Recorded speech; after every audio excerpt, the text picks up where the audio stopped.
Hello YouTube fans, here again. And I remember talking about this before, that being this box set. I remember having a rant, if I can find the episode, bear with me, it's a bit of a nuisance to open this, so I'll give it a go. Right, where is it? And the one I had a rant on was this one, when they killed Perry off. Remember having a rant on that? However, the one I'm going to review isn't this one, because that was a rant. It's this one, which is actually a big improvement. I actually like this one. It is a big improvement.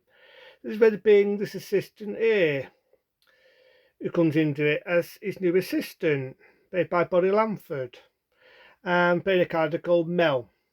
Now, not a lot of people like Bonnie Lamford. They say she shouts too much, she wins, but I like her character, Mel. She's funny, she's chirky, she's got ideas she likes keeping fit, she has to keep Doctor keeping fit, there's a fat fuck. I'd like to like her character. And what can I say? She's got a good pair of lungs. What do I mean by that? She never stops bloody steaming.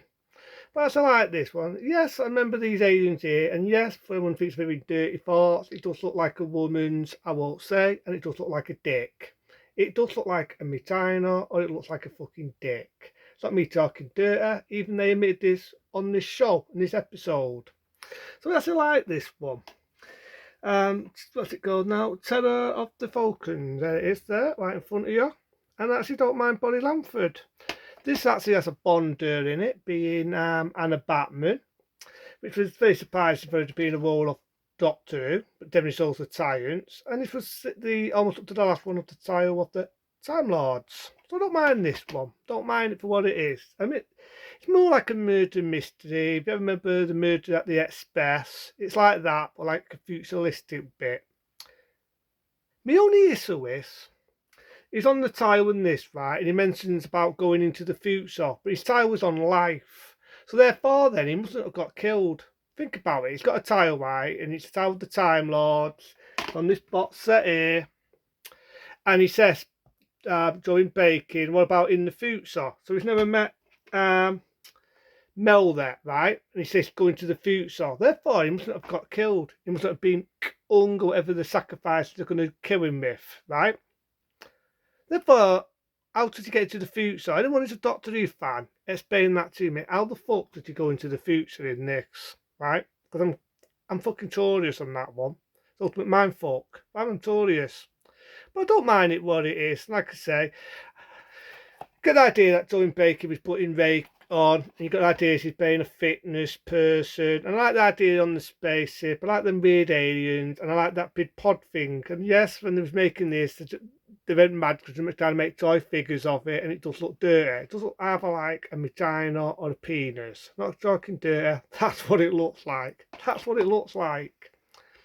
And I also like the special features on this DVD. It has a shit, and I mean a shitload of features. If anyone who's a Doctor Who fan would love the features in this. So it's a big improvement. It's a big improvement in this. I never liked this. I like the effects. I like the alien planet. I like the fact they brought that weird little fucker back into it.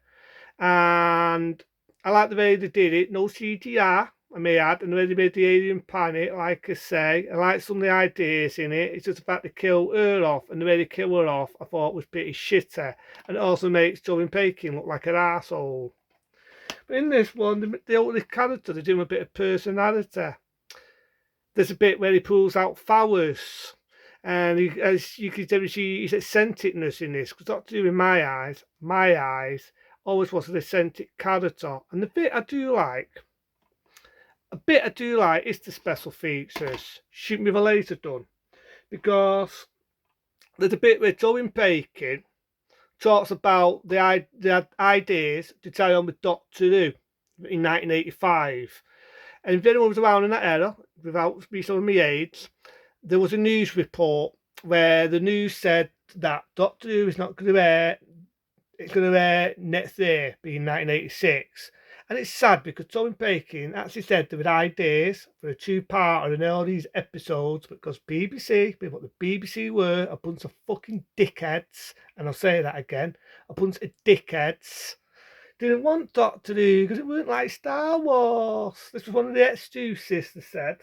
So they stopped that, and it actually Owen Bacon, who I always said was an underestimated Doctor Who, he actually disguised it on these special features here. He disguised it on what's called the Lost Doctor Who episodes. What he means by the Lost Doctor Who episodes, he tells you the stories. And I'm going to get on with that. This is very interesting. Anyone who's a Doctor Who fan, I would definitely get that DVD just for that. Right. The last episode was one of them. If you remember the last story with Owen Bacon with the Daleks, and there's a bit where his assistant says, well, I'm going to go somewhere fun and nice. And then Owen Bacon, the Doctor Who, says, well, have you thought about going? And before he says the rest of the word, you get the Doctor Who theme books in. There was a reason for that, because they was going to do an episode where he goes to Blackpool. I'm not making this shit up. They was going to do an episode where he went to Blackpool. And there was an old character in, I think it was in the 60s, in Ian Martino, which is also a lost episode I may add. And everyone remembers the actor. Think of the actor that played the butler in Batman, the Tim Burton's Batman films. And so Schumacher. And think he also played a scene in the Servant and the Rainbow, and he was in the original Dracula, the one with Christopher Lee, the first one, the Horrors of Dracula. He was in that as well. Well-known actor, brilliant actor. He played the villain in the one with Ian Martino. He was going to prize his role, believe it or not, in that scene in Blackpool where he was going to fuck around with the fairs and everything on the fun rides. Sad to say, that never got to be. But there were, when the days of Doctor Who books were coming out, some of those lost episodes got on a hardback book. If anyone who's a Doctor Who fan, you'd be into knowing that. They was going to do one where they was going to bring back the Ice Warriors, and then we can find it. He was going to make a return into it. Never got to be. There was going to be one with the Master in it. And there's half and half in being the female villain who worked with the Master. I can remember her name. Or the Master. And I think right there was going to bring back those weird robots. Remember the spearheads in space? The things like mannequins. Well, there was going to bring them in that story. Never got to be, because there were so many episodes what got stopped and go on and so on, and they had to leave it into next year. That is the reason. That is the reason why we got that instead. Nothing against this. Some of the stories are pretty good. The only one that pisses me off, and I'm keep showing it, why not, is that one. It pissed me off the fact they killed her character off. I always said that, and I'm a man of my word. But this one is a big improvement. What can I say? Shoot me with a laser again. This is a big improvement. I like the fact it's on a spaceship. It's a murder mystery there. Yes, they look like Willis, but I do like the little pod things. Has a time to it. I like the fact she never stops streaming, which she does in all the episodes after this. I think Owen Bacon has a lot more to do in it. I do like the bold features. I'm always a sucker on DVDs when it comes to bolder features. So it has a lot. It has a lot if you're a Doctor Who fan. So I would actually say check this one out. It's a big improvement. It was a shame that Owen Bacon never got to do them lost episodes, and it's a damn shame that after this one, he did this one. Not a bad one. Not as good as that one, but it's still a good one. But it's a damn shame after this one. The BBC decided to sack Owen Bacon. I've got nothing against Steve Mattei, but to be honest, I'd love to see what Owen Bacon would have bought. I always said he was an underestimated Doctor Who, a man of my word, and he was not the problem. It was the BBC being arseholes what lowered the budget to save this, because they couldn't be asked airing it anymore. They used any excuse. Oh, it's not like Star Wars. It's not like this. It's not like that. And they stabbed it. They fucking stabbed Doctor Who. And it's a damn shame, because I was a big Doctor Who fan back in that era.